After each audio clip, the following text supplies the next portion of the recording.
Hey guys, in this video I'll show you how to download offline maps in Google Maps. So please make sure to watch this video to the very end so you don't miss out on vital information. In saying that, let's dive in. So you first want to head over to your Play or App Store, search for Google Maps, and make sure Google Maps is updated to the latest version. In my case it is. You want to keep Google Maps updated so then all parts of this video will work. So once that's done, click on Open. Just like that.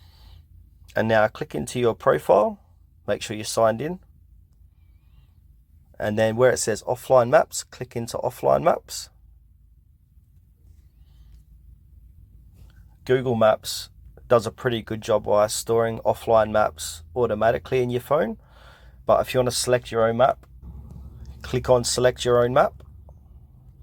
And then here, drag or zoom to adjust the map or where you want it to be saved. So I'm going to just quickly do this as a demonstration. So I'm going to do all of Adelaide, just like that. So then I can use this if I'm ever offline. So down the bottom here, click on download. And then click on download now. Alright, as you can see, it's downloading. And then if you look down the bottom, it'll tell you the percentage of how much it's downloaded. So it could take a minute or two, depending on your internet speed.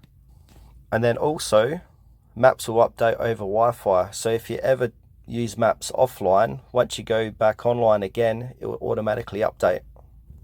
And there you go, the offline map has been downloaded. 85 megabytes in size. It expires on the 29th of November 2024 unless it's updated. So every time you download an offline map, it looks like you got about a year before it expires.